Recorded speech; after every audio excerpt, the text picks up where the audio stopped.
Yes.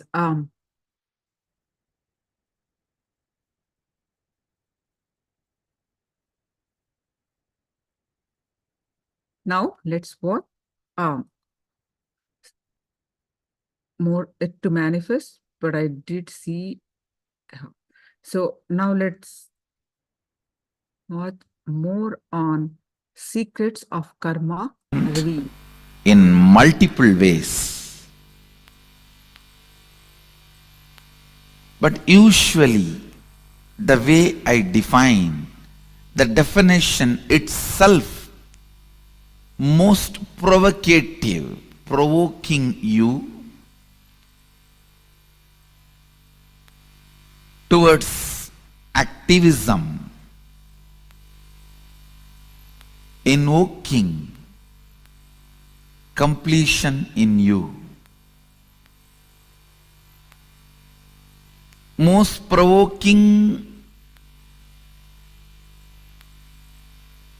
activism, invoking completion.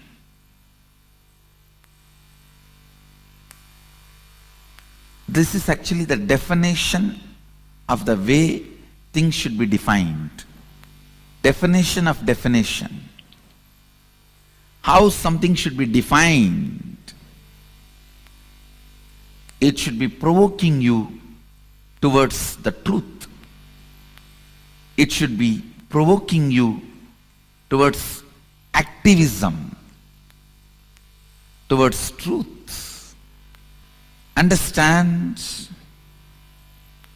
based on this definition of definitions, I'll define the word karma. Please listen.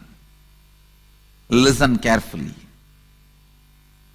Any thought current or thought pattern in which you are stuck is karma.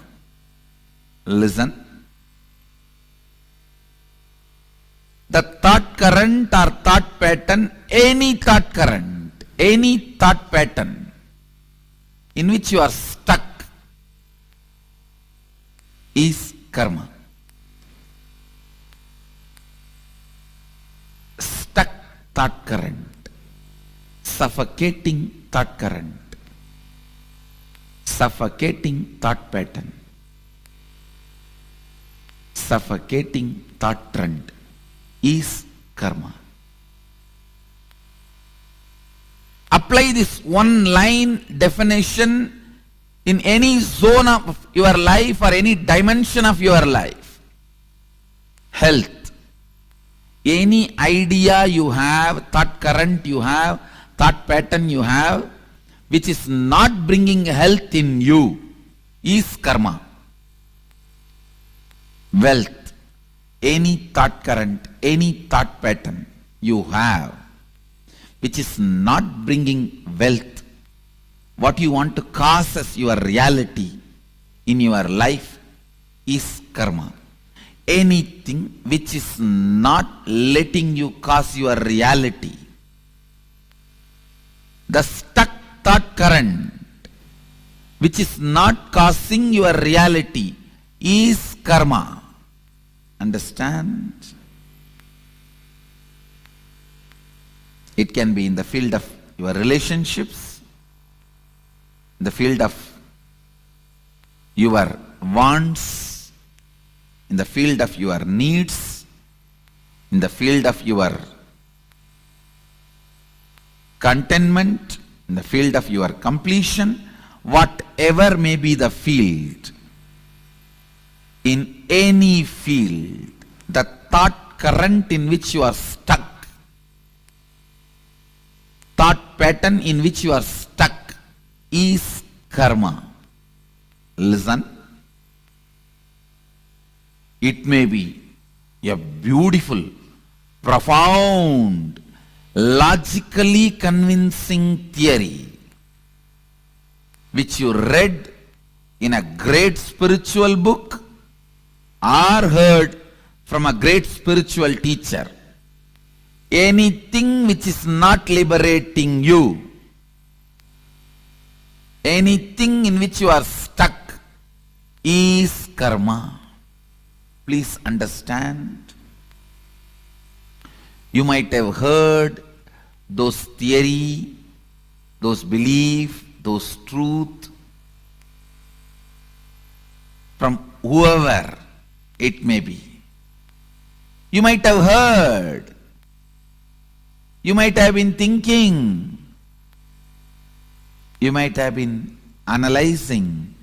You might have read.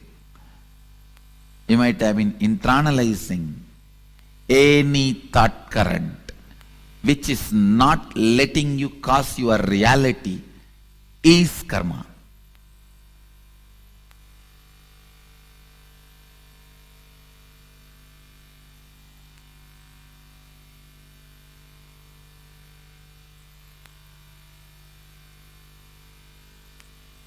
There may be tons of books you would have read on medicine, but if you are not out of disease, the thought pattern, thought current you built with all your knowledge is only karma.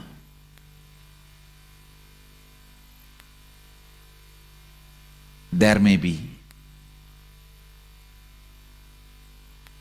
tons of life solutions for every situations you may know, like completion with yourself, completion with others, authenticity, integrity, responsibility, enriching, listening. There may be tons of concepts you heard to cause your reality, but if it has not started happening, it is only karma for you. Listen.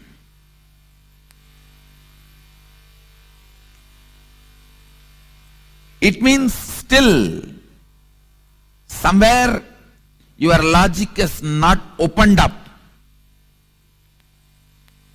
Any thought current which makes you feel stuck, suffocating, caught, is karma.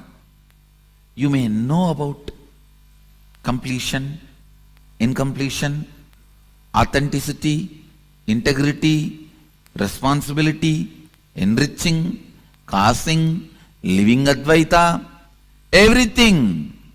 You might have heard all those concepts, enjoyed them logically, but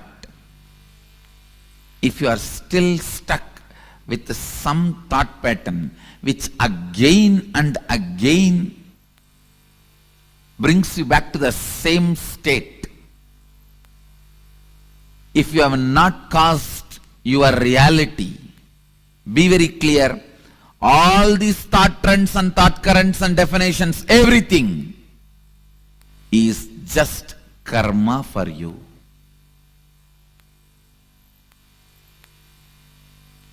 All the concepts. So karma is not just one part of you. It is the whole net on which you are bound.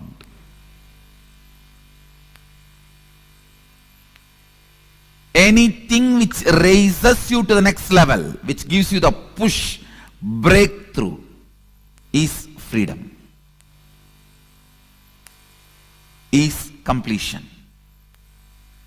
Understand?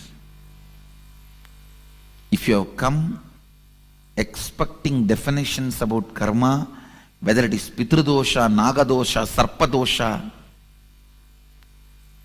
Snake dosha,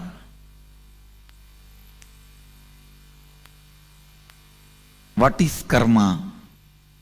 You are wrong. Listen. Any thought current or pattern, thought pattern or lifestyle in which you are stuck, your reality is not caused, is karma. Any thought current, thought pattern which gives you a breakthrough, push to the next level of your reality, which is making you cause your reality, is liberation, is completion.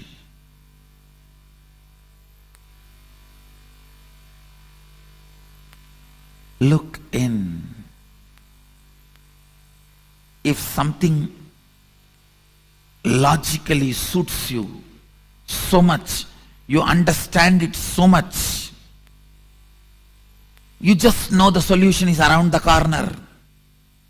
But again and again, you are back to square one, stuck. Means it may be a very good brain candy, but not completion. You are having only kakka biryani.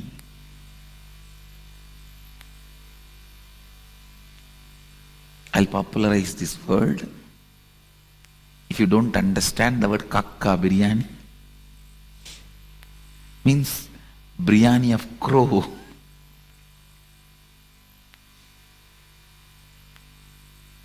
Crow biryani. Understand? Don't be fooled. Don't be cheated. Just because it logically entertains you, convinces you, you cherish it, you enjoy it, you heard from a person whom you love, somebody charismatic, or read from a book, very trustworthy, highly sold, bestseller.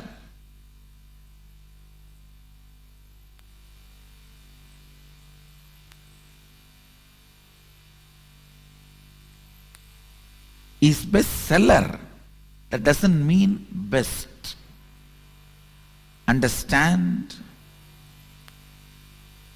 Best selling is different from being best. I'm not saying these two does not meet each other. I'm only warning you, just because one, don't expect the other one also. Just because something is best selling, don't expect it is best. Listen. You might have read from a bestseller the thoughts, thought trend, and cherishing, highly entertaining. Please listen. Please listen. If that thought current is not giving you breakthrough,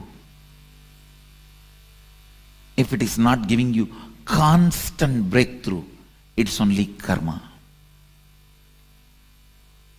Please understand, including my teachings. Only if it gives you breakthrough, it is completion. Decide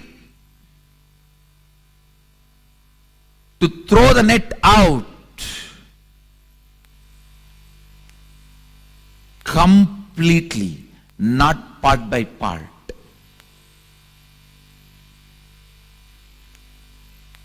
Today morning, when you wake up, if you are feeling tired, bored, and having slight stomach pain, not only question your ideas about health, question the very idea about the world, life, God.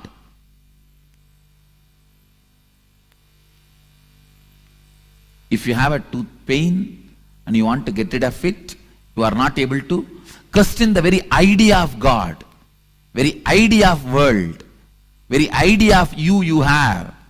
Don't just question the toothpaste you are using. Don't just question the brand of the medicine you are applying on your teeth.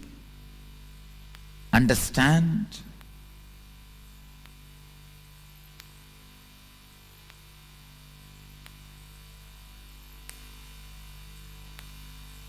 A thought current which can solve your problems partly, thought current which can cause your reality partly, is also karma. good karma. That's all. But karma. The thought pattern which does not cause any of your reality is karma. The thought pattern which makes you more and more suffocating day by day is bad karma. The thought pattern which causes some part of your reality is good karma. The thought pattern, thought trend which causes all the things you want as reality is completion.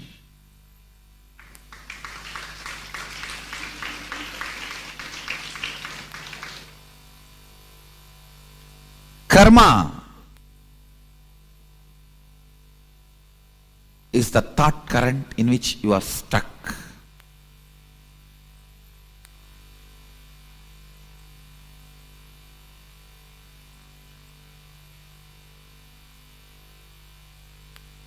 Sometimes I see why there is so much of ferociousness inside me. Actually, I am never angry. Anger has disappeared from inside me 4 janmas before. For last 4 janmas, I have never been angry. I don't know what is anger, but there is intense ferociousness. I used to wonder why. It is just because people are trying to cut the small parts of the net which is tied around them and try to have liberation. It is like a net is tightly tied around you, multiple layers. You want to scratch your nose. You just only cut the area where your hand is and put your hand out and try to scratch your nose.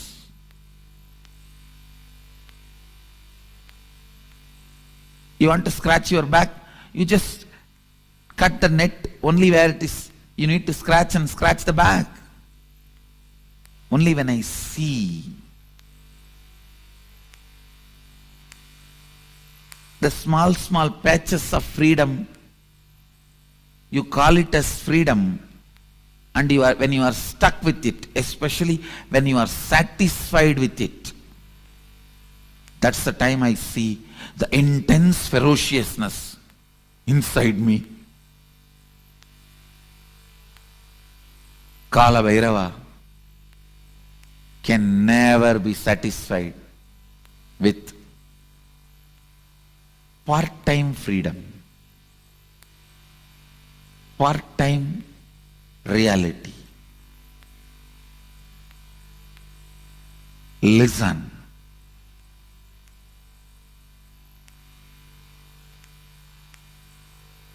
If you are not able to cause even one reality you want, question the whole thought current you have. Question the whole series of thought current you have.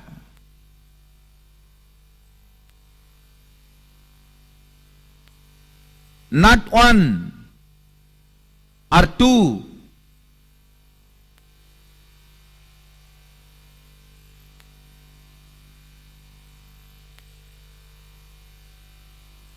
Na iti, not this.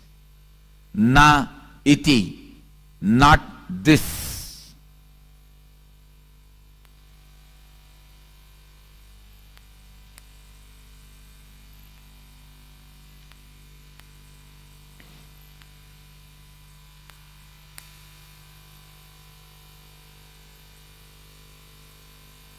Even if one thought current is discarded completely, you master the method of discarding thought currents. Discarding thought currents is completion. Not just discarding one thought or one thought pattern, discarding thought currents is completion. Understand? when you complete with your root pattern, the collective, your family's root pattern will stand in front of you. Complete that. Then collective, your society's root pattern will stand in front of you. Complete that. Then collective, your country's root pattern will stand in front of you. Complete that. Then collective, the global root pattern will stand in front of you. Complete that. Then collective, whole beings, not just human, all beings' root pattern will stand in front of you. Complete that. Then the whole universal, the cosmic root pattern will stand in front of you. Complete that. Then you are Sadashiva. So every completion is not completing with one thought pattern, but completing with the whole thought current. With the whole thought current.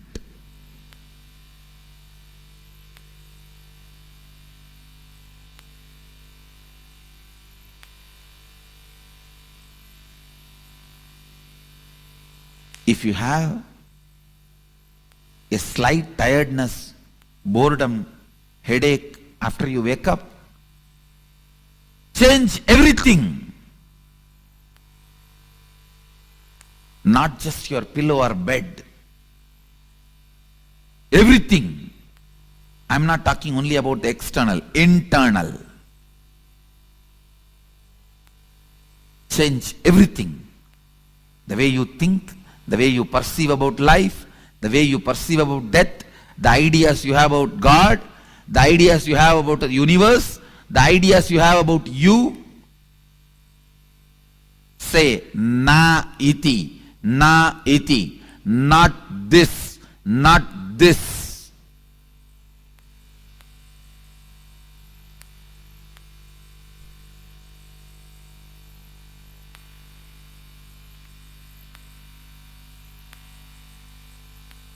The time period you are stuck with one thought pattern is a year, season in your life.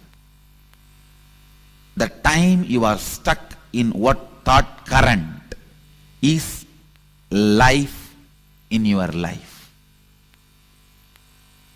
A thought current, the time you spend with one thought current in your long life is one life. Means the time between one life and death. Understand?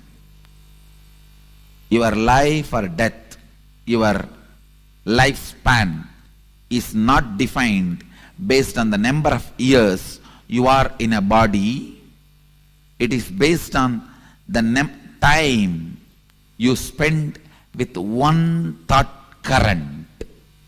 That is why whenever you complete certain thought current and enter into a new thought current, whenever you are initiated into a new thought current, Vedic tradition calls you newborn.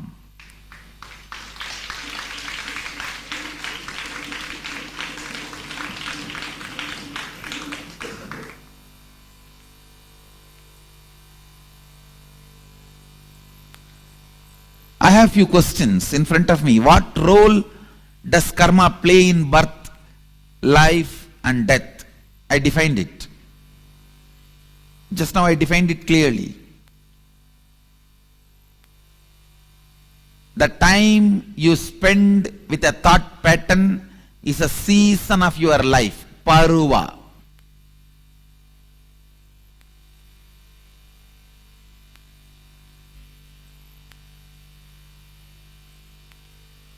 Like how you use the word teenage period, adolescent, youth, man, all those words. The time you spend with one thought pattern is season in your life. The time you spend with one thought current is your life.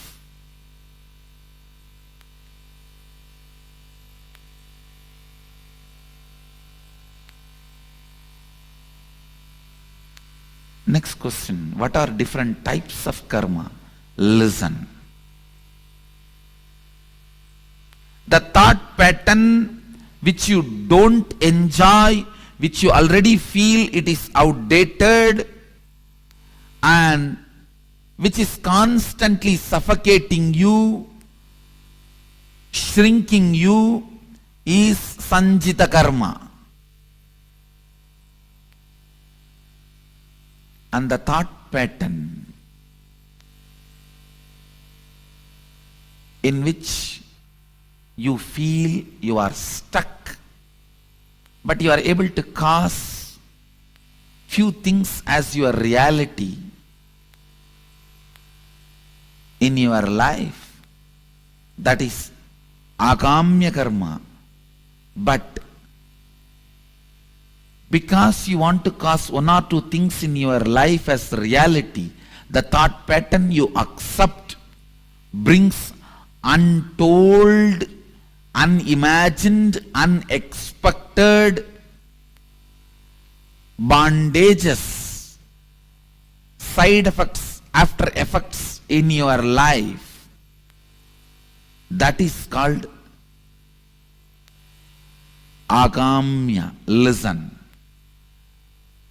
Husband is a person who stands by you during all the troubles, tortures, sufferings, pains, which will not be there in your life if he is not there.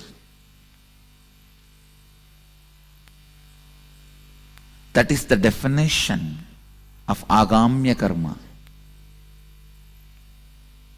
You try to cause your reality in one dimension of your life, and you accept certain thought current, thought pattern into your lifestyle, which causes multiple other suffocations and bondages, unimagined, unexpected, untold, unbriefed.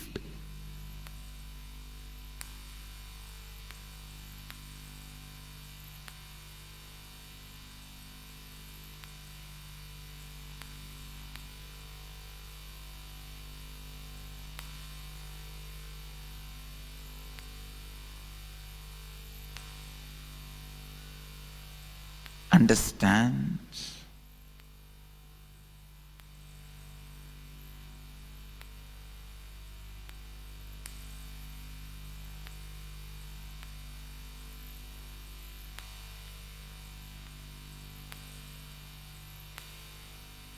Just because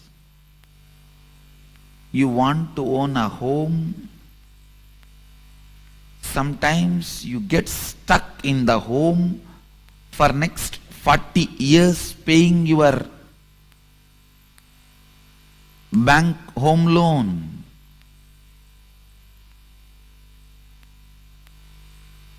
You want home. That's the reality you want to cause. But when you cause that reality, the thought current you accept and assume on you, the responsibility you bring upon you, can suffocate and bind you in unimagined, unexpected, untold, unseen multiple ways. This is the example for agamya. Prarabdha means not ready to allow either the outdated, suffocating thought pattern or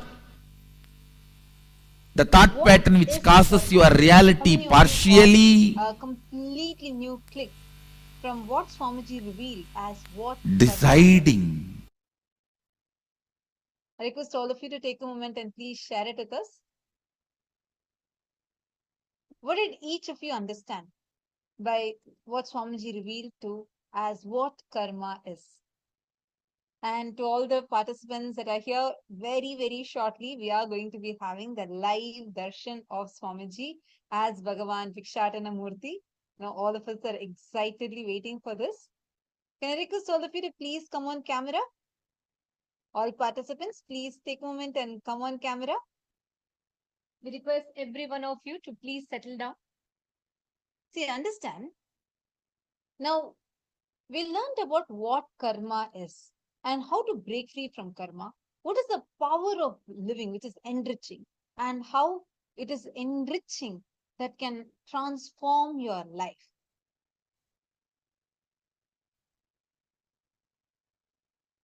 Okay, my Elizabeth has posted any thought current or pattern in which you are stuck is karma.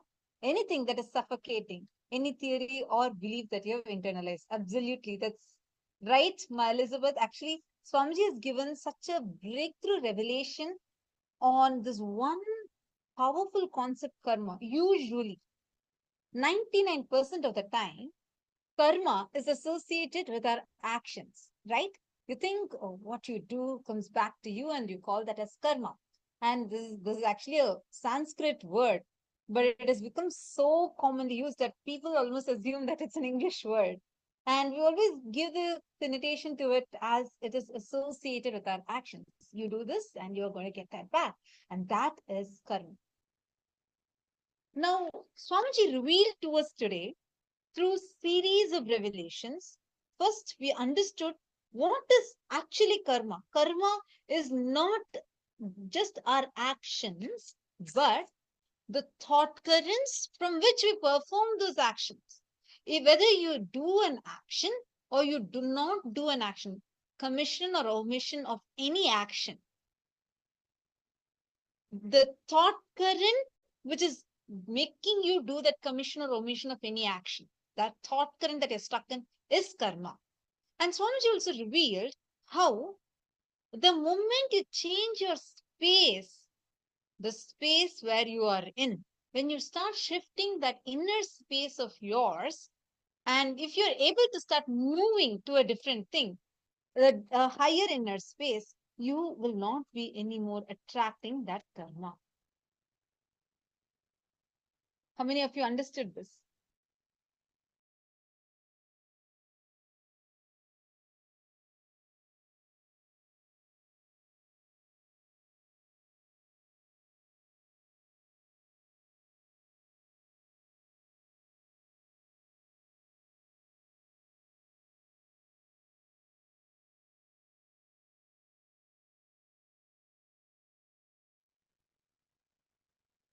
Sorry for the technical glitch. Yes. How many of you understood this powerful revelation that Swamiji gave to us on what karma is? Okay, see Thomas O'Leary also posting. A thought pattern defines a season. If it holds you where you are not being benefited, change it. Throw it out if necessary.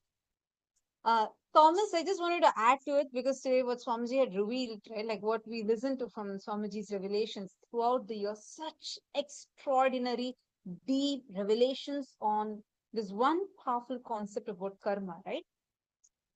It's not just when you don't like a particular thing. Let's say that you feel that, okay, I don't like this, or probably because of this thought current, that's why I'm doing it. That's good because that's one level.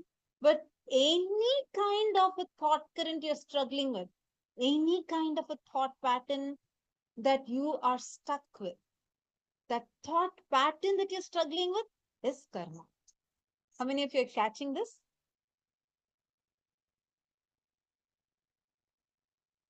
So even if you feel that you are being many times, we even get okay with our thought currents. We do not identify actually that, oh, these situations are happening because of the thought current I'm holding inside.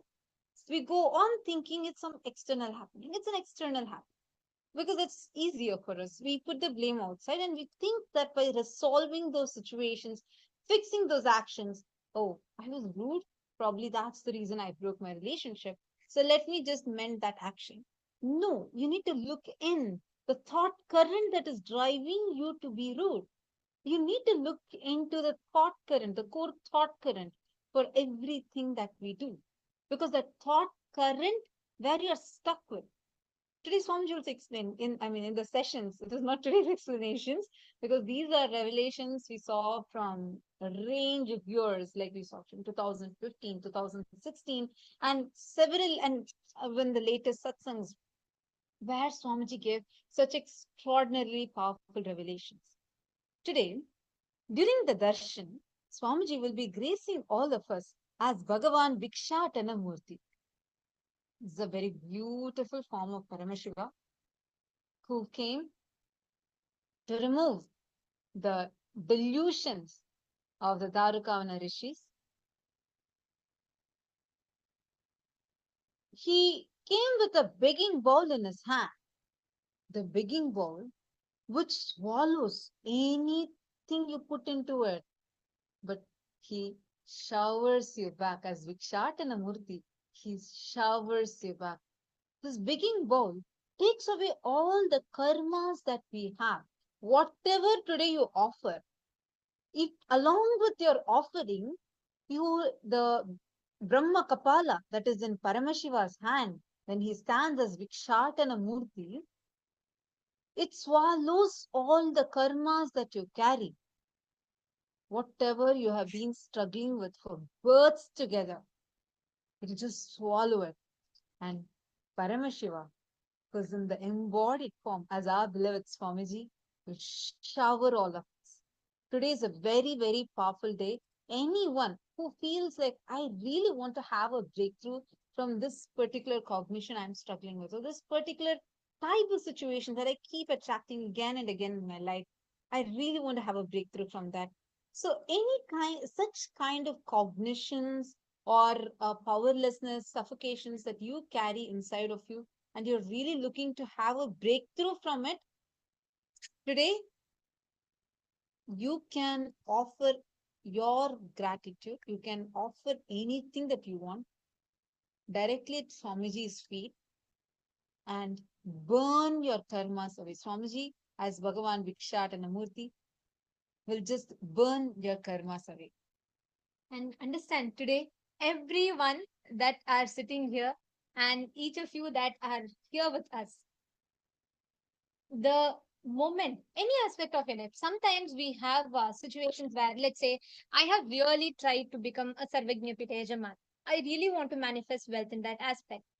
I feel I am trying, but I don't know, beyond me, there's something that is just not moving. Somewhere I am stuck. Today, like Swamiji revealed, any aspect of your life that you are stuck in is karma. All the thought currents, all the aspects of life in which you are stuck in is karma. How many of you are understanding this?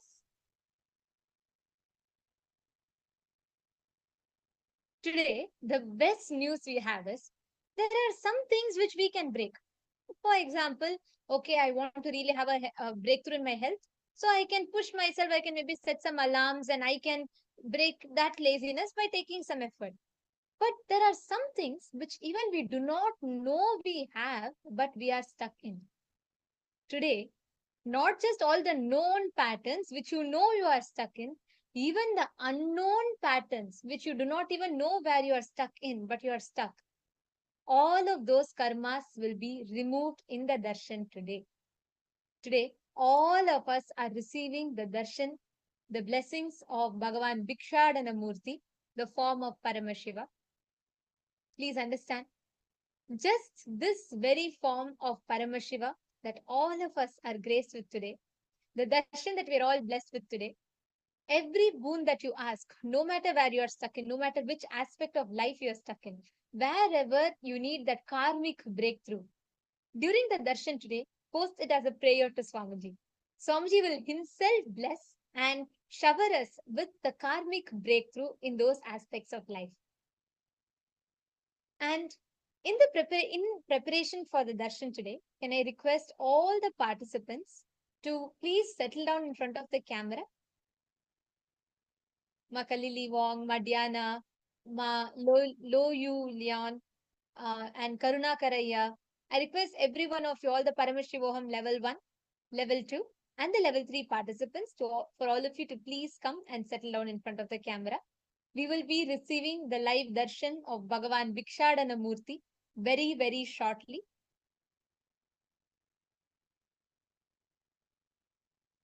please settle down. I request all of you to please be seated.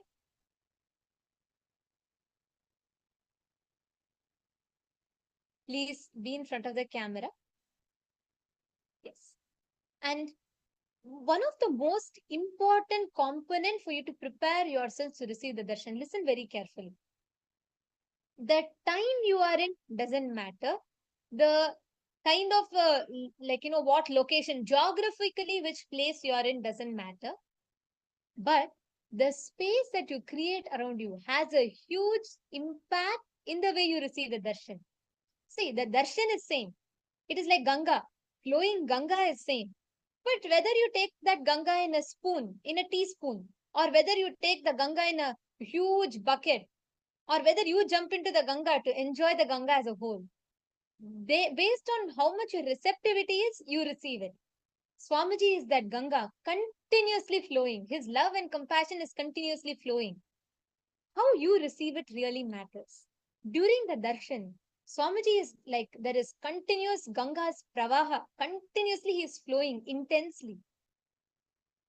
How you sit, the receptivity with which you sit matters a lot. The experience of the darshan, the intensity, that the receptivity that you have, the intensity with which you receive has a huge impact. So understand, every one of you that are sitting here, you're all blessed today to receive that karmic breakthrough in any aspect, every aspect of life. Just sit with that inner space filled with gratitude, preparing yourself to receive that breakthrough. If you have Atmamurti, please be seated in front of the Atmamurti. For the next 2 hours, drop all your distractions. Please keep your gadgets away. Turn off your phones. See, this is the most sacred time of your life. You're coming face to face with God. So prepare yourself with that space. And I understand for many countries it's night time, it is late in the night. But I request you all and I highly recommend, for the best experience of the darshan, please do not sit on the bed. Darshan is an extremely sacred process. So please sit away from your bed, sit straight, sit comfortably, but sit straight. Do not lie down, do not lean, stretch. And make sure you are completely visible in the camera. And those of you that have Jnananjana, Aushada, Mandalas, Atmalinga, please bring them. I request all of you to take a few minutes. Please get them and settle down. And if you have the Aushadas, please apply the Aushada on your third eye and on both of your temples. All of these have a huge impact in the way you receive the darshan.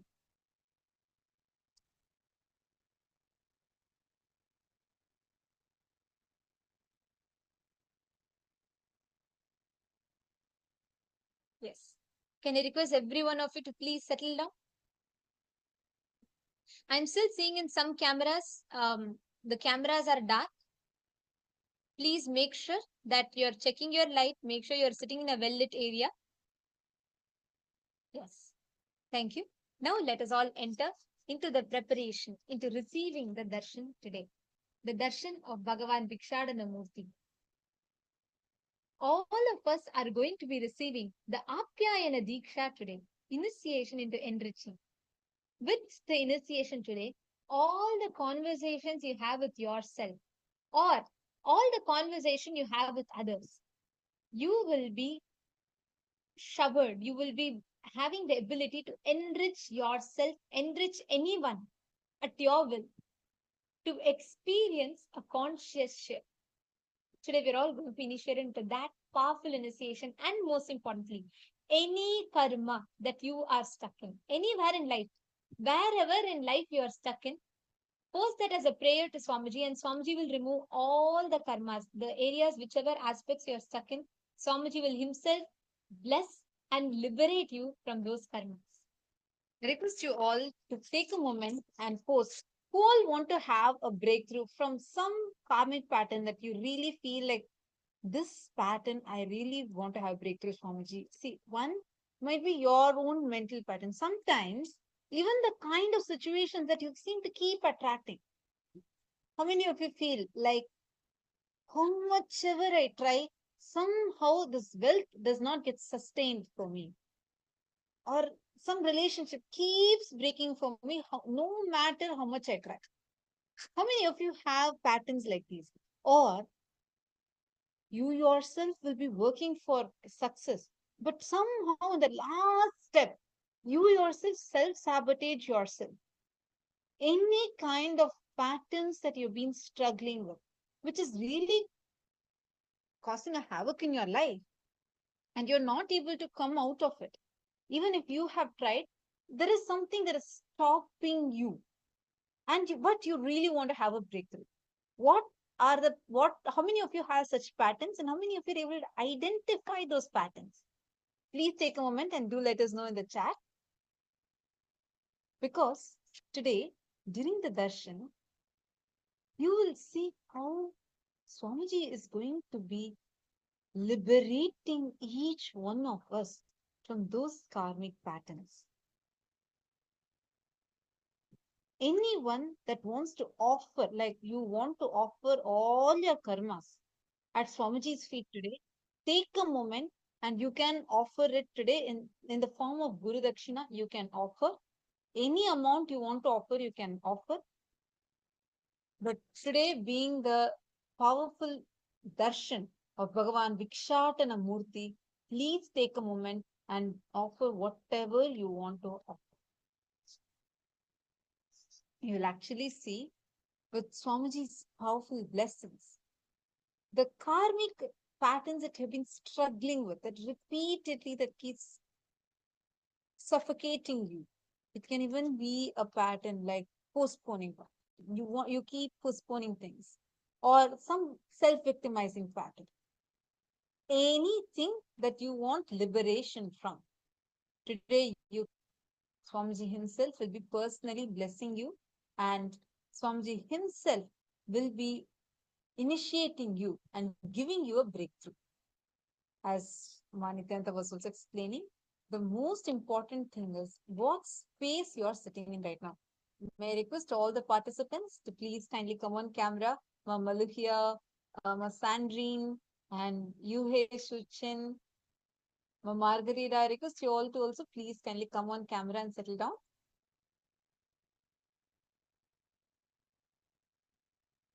Please take a few minutes and kindly settle down in front of your cameras.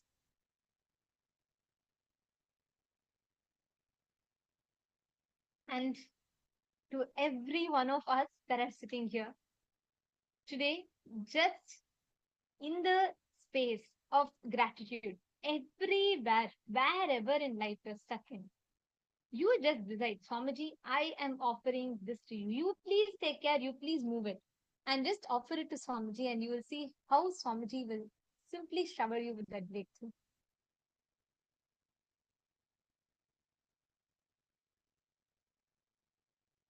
Each one of you that are sitting here with us, I request all of you to take a minute and invite all your friends and family members. Anyone you feel really needs to have a breakthrough. You feel, they're also trying, they're putting some effort in life, and you still see you feel like they're not really ready, or they're not really have had their breakthrough. And some of your loved ones, take a minute and please invite them for the darshan today. Understand, just by sitting here in the darshan today, they will have a phenomenal breakthrough. Because this form of Paramashiva is where he simply comes to take away all the karmas and to shower with breakthroughs, to shower with the ultimate liberation, enlightenment itself. I request every one of you to take a few minutes, look through your contacts, through your Facebook, anyone, your loved ones, your near and dear ones. Just share this darshan with them. Take a few minutes to share this Facebook link with them. Invite them, have them join on YouTube, have them join on the Zoom. For the best experience, we recommend that they join on the Zoom to receive the darshan, so that they see Swamiji and Swamiji also sees them and blesses them.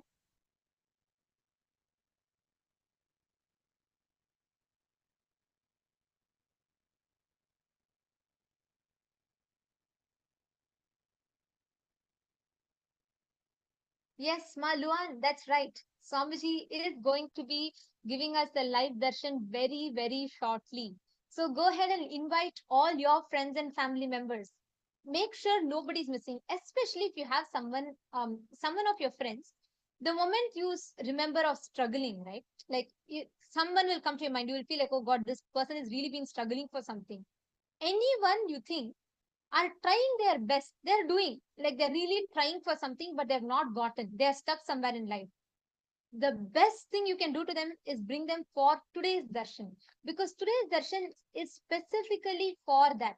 Anybody who has the darshan of Bhikshadana Murti, Swamiji will literally ask Bhikshadana, he will take away the karmas and he will shower us with enlightenment. He will shower us with the ultimate experience. And the form of Paramashiva as Bhikshadana Murti, this form itself is literally a symbol of enriching. Today we all learned enriching, the power of living. Swamiji explained how there is the other person. When you say, this is my friend, this is my mother, this is my brother, this is my sister, whenever you say anyone as other, the other is nothing but the unconscious, unattended, forgotten part of you. It's each one of them are unattended, forgotten part of us. The moment we fall from the space of oneness, that is when we start cognizing the other in our life. The moment you start enriching, how many of you have felt whenever you enrich someone or you help someone, you enrich someone with even sometimes even just being part of the Annadam, you offer someone food. Even a small step of enriching that you do, or you just share about, let's say you share about the program and someone comes and says, thanks you because you help them in transforming their life. How many of you felt really satisfied, fulfilled, a unique feeling of completion happening in you? How many of you have felt this with any kind of enriching? Please take a moment and post it. How many of you have felt, oh yes, if I just do the small help for someone itself, I feel so fulfilled. When I offer a meal to a hungry person, suddenly there is some satisfaction in me. Okay, I see many of your hands going up. All right. Why do you think so? You say me, yes, me. Okay. Now all those who are putting yes or me, or you raise your hands. Why do you think so? Why is it that it has given so much fulfillment to us? Why does helping someone else is actually fulfilling us? It is because enriching is nothing but your decision from the cognition that others are also extensions of you. Because everyone is an extension of you, you are deciding to enrich. And when you start enriching, when you help someone or you support someone, you give a powerful cognition to someone, you give completion to someone, you are actually giving that to a very part of you. That is why we feel so fulfilled. Today, you're going to experience that power of enriching.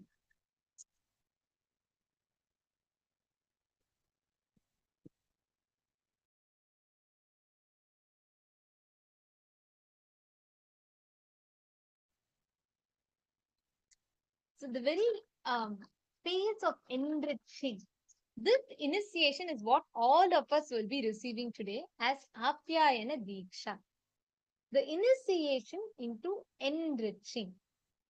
So just by receiving this initiation, Swamiji will be initiating us where every conversation, any conversation you have with yourself or others, it will only be aligning you to the principle that you are in oneness with Swamiji, to your true original state of existence. So this Apyayana Diksha, the initiation we're all going to be receiving today, is a very, very powerful one. After the initiation today, every conversation you have, the person, even the simplest of things you will see it will only always be expanding and enriching another person. Now, I request every one of you to prepare your inner space with this cognition. Get ready to receive the initiation. Get ready to receive ultimate enriching Apyayana Diksha. And for those of you that want to offer your gratitude to Swamiji, and all of you, today many of you were asking about karma, the blessings for having the karmic breakthrough. Anywhere you are stuck in life today, understand, today when Swamiji is coming as Bhikshadanar, you can offer any Guru Dakshina you want. Like how all the rishis, they gave only, you cannot, there is nothing that you can give which is equal to what having Paramashiva in your life. Anything you give is you can only give your delusions and incompletions to Paramashiva. He takes away your karmas and he gives you with back with enlightenment. So every one of you that are sitting here today, all of you that want to have a karmic breakthrough in some aspect of your life, you can offer the Bhiksha to Swamiji through the Guru Dakshina. You can offer all your incompletions. Just connect to Swamiji, pray to him and say, Swamiji, even this is what I want to offer. Let me have a karmic breakthrough. See, what you offer doesn't matter. But make this as a declaration and give it as a Guru Dakshina to Swamiji today. The links have been posted in all of your respective Zoom chats. You all can have a look at it. That'll be easier for you all. You can just click and it'll lead you to the link. I see in some of you are asking for the link for Guru Dakshina. It is the same link. There is a simple step-by-step process which is posted for you all. So please do check and offer the Guru Dakshina. Whoever is wanting to have the declaration saying, Swamiji, I want to really break free from this karma. Make that as a decision in you and offer Guru Dakshina to Swamiji. Swamiji is here today as Bhikshadana Murti to remove all your karmas and to shower you with enlightenment itself. To remove all the places where you are stuck, wherever you are not your peak potential. And he is here to shower you with enlightenment.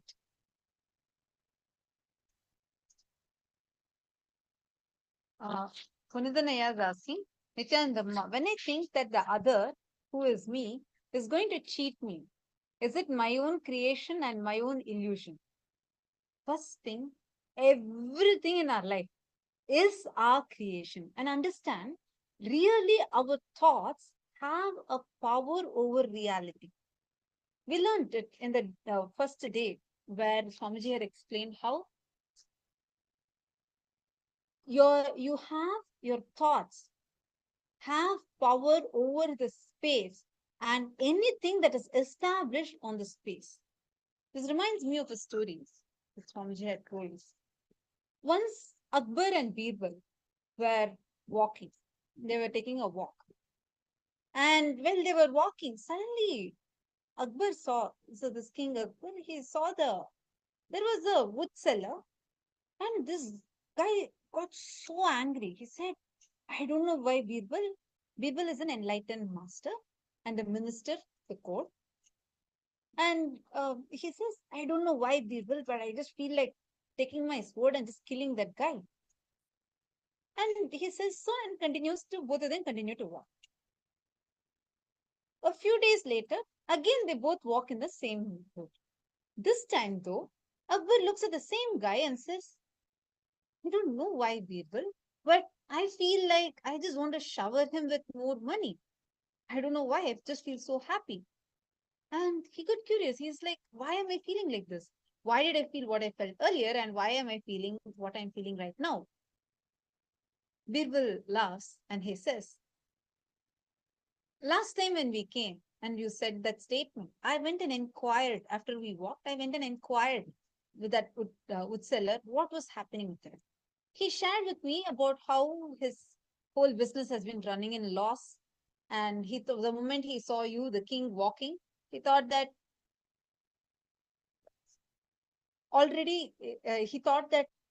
oh, now the king is walking. Then when the king dies, I'm going to have a great business because they'll buy a lot of sandalwood from me. So he was hoping and wishing for you to die. That's the reason you immediately felt angry, even though you don't even know this guy. But the next time, that same day, I purchased a lot of sandalwood from him and made it into puja material and puja artifacts. So the next time when he saw you, he was so happy because of your rule. We are all flourishing. And he just started feeling that grateful to you so that you can keep buying more and more from him. That is the reason you felt like showering him. Understand? Our thoughts do have power over others. It does influence, and they're our own extension. The moment we start cognizing this, we will start dealing with others the exact way how we start dealing with ourselves. What kind of patterns we are struggling with, what makes us to break free from that pattern. It's the same thing that is actually going to make us help someone else to break free from And that's that why pattern. Swamiji will tell that thoughts are more infectious than flu. So whenever, actually, if you see, if you just go Punidanaya, next time, right after today's initiation, do this as a thing. Right after today's initiation, after Swamiji blesses, have that as a cognition in you. I am an extension of Swamiji. I am in oneness with Swamiji. Because I am one with Swamiji, everybody is one with me. With that cognition, see, you're having that doubt, you're having that incompletion only if you think it is you, right? Drop that identity and just replace it with Swamiji. Visualize it is Swamiji who is talking. Visualize it is Swamiji who is flowing through you. You will not experience any fear. You will not experience any resistance. Instead, the moment you will visualize your Swamiji, you will actually see suddenly so much of joy will overflow through you and you will be enriching. Do this right after the initiation today, Aya. You will see a breakthrough will happen to you. Actually, Swamiji is going to be initiating us into this very science today, and we are all going to be receiving that as an initiation. We will now be chanting the Dhyana Shloka of Bhagavan Bhikshadana Murti. I request all of you to settle down. Sit straight with your head, neck, and spine in a straight line.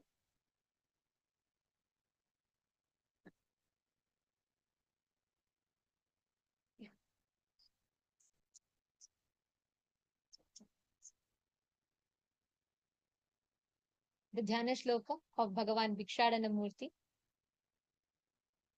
Chaturbhujam Trinetram cha Nagnam chaiva smitaananam Bhasmadigdam vidrumabham Katyam pannaga samvratam Avratalankrato bhrungi Padam paduka samyutam Dakshinam tatkaragram tu Harinasyanugam bhavet Dakshine parahste tu Damarum chaiva karayet Vame tvaparahaste tsam Trishulam pinchadharinam Kunchitam dakshinam padam Vama padam